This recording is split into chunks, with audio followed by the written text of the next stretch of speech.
दोस्तों, इस वीडियो में आपके लिए एक बहुत ही इम्पोर्टेंट अपडेट है। बहुत ही मज़ेदार ये केस है जो आपके लिए जानना बेहद ज़रूरी है। आपके साथ या आपके क्लाइंट के साथ इस तरह का कुछ भी हो सकता है।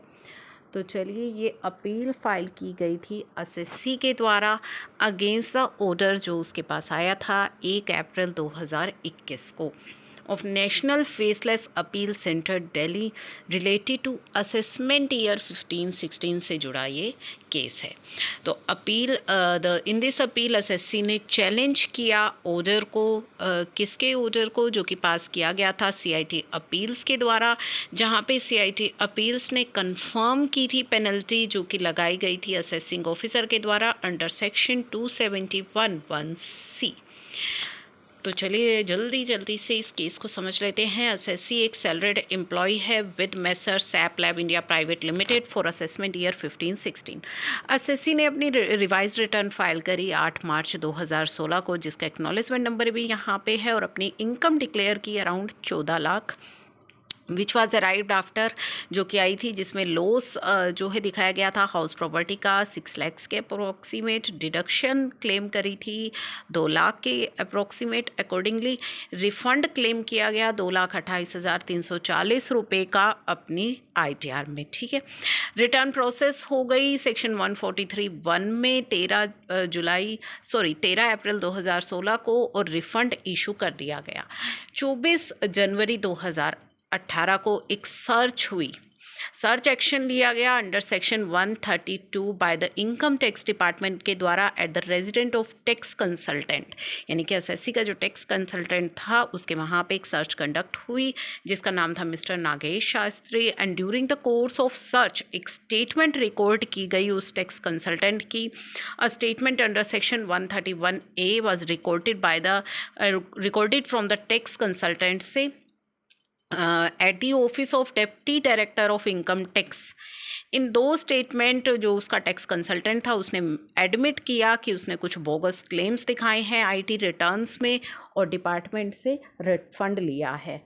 The SSC was one of the such person for whom Nagesh has filed the return and made false claims and refund of tax. और एसएससी भी उनमें से एक जो है जिसके लिए कि टैक्स कंसल्टेंट जो उसका था उसने आईटीआर फाइल करके फॉल्स क्लेम्स या दिखा दिए और रिफंड ले लिया।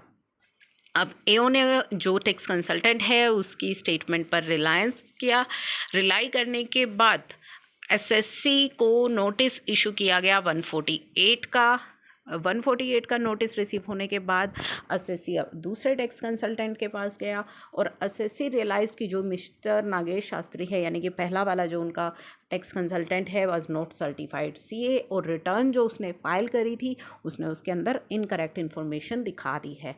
तो based on the advice of नए टैक्स कंसल्टेंट की एडवाइस के बाद उसने 148 के रिस्पॉन्स में रिटर्न फाइल करी और उसके अंदर जो है इनकम दिखाई 22 लाख की, डिडक्शन 1,85,000 एओ ने उसकी इनकम एक्सेप्ट कर ली जो कि उसने अपनी आईटीआर फाइल की थी। In response to notice under section 148 the SSC did not appeal against the order to buy peace and paid the demand raised in the demand under 156 में। जो भी डिमांड उससे रेज की गई उसने वो भी पे कर दिया एसएससी ने। अब उन्हें पेनल्टी प्रोसीडिंग इनिशिएट कर दी। In response to the above notice SSC ने 2 दिसंबर 2019 को सबमिट किया। In the interest of equity and justice considering the facts and circumstances, SSC ने ओरिजिनल रिटर्न फाइल की before the AO reject the submission of SSC and past order under section 271(1)(c) का order जो है एओ ने पास कर दिया कि SSC ने विलफुली फर्निश किए हैं incorrect particulars. AO relied on the outcome of search. AO ने उन सभी चीज़ों को रिलाई किया जो कि उसने टैक्स कंसल्टेंट की सर्च की थी और उसकी जो स्टेटमेंट रिकॉर्ड की थी, और पेनल्टी ऑर्डर पास कर दिया 2,32,500 का। सीआईटी अपील ने भी एओ के इस ऑर्डर को कंफर्म कर दिया।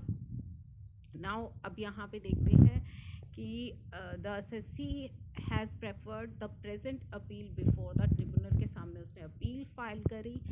अब यहाँ पे जो ऑब्जर्वेशन थी केस की वो देखते हैं। यहाँ पे बताया गया कि ठीक है, जो असेसी है सबमिटेड दैट उसका जो केस है was miss handled by the one mister Nagesh Shastri, जो उसके प्रीवियस टैक्स कंसल्टेंट थे, जो इनकम टैक्स प्रैक्टिशनर थे, उनके द्वारा उसका केस मिस हैंडल किया गया, जो कि इन्वॉल्व थे इन क्लेम ऑफ फ्रॉडुलेंट रिफंड। जो है फ्रॉडुलेंट रिफंड वो दिलवाते थे असेसीज को, काफ़ी सारे जो भी टैक्स पेयर्स थे उनको, and by fictitious claim of deductions, false claim करते थे डिडक्शन का, जो कि इन्वेस्टिगेशन में पता लगा।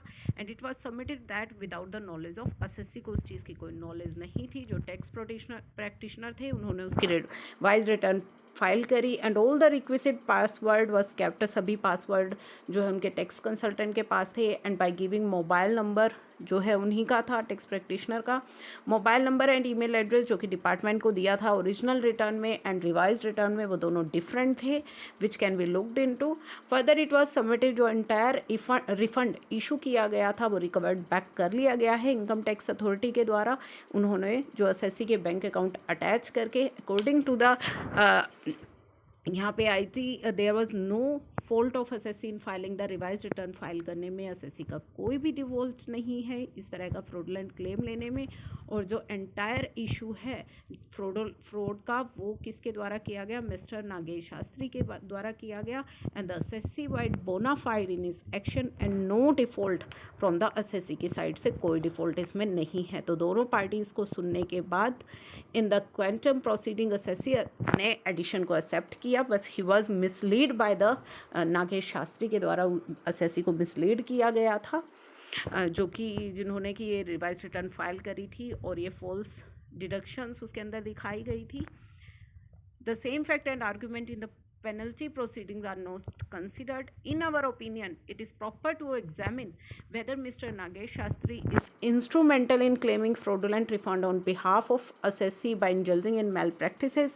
If Nagesh Shastri is found solely responsible for such fraudulent act, assessee as his bona fide penalty cannot be levied. तो इस चीज़ का को देखा जाए कि क्या ये टैक्स प्रैक्टिशनर के द्वारा ये सभी चीज़ें की गई हैं और असेसी का अगर इसमें कोई मिस्टेक नहीं है तो पेनल्टी असेसी पर नहीं लगनी चाहिए। With these observation we remand this issue to the file of CIT appeal to consider the all the fact and decide the issue afresh in accordance with law after affording assessee opportunity of being heard. तो यहाँ पे जो है इसको दोबारा से refer कर दिया गया CIT अपील को कि वो कंसिडर करे सारे फैक्ट्स और असेसी को opportunity of being heard they. साथ ही ये चेक देखे कि क्या टैक्स जो प्रैक्टिशनर है क्या वो सोलली रिस्पॉन्सिबल है इन सभी चीज़ों में। अगर वही रिस्पॉन्सिबल है तो असेसी पर पेनल्टी ना लगाई जाए।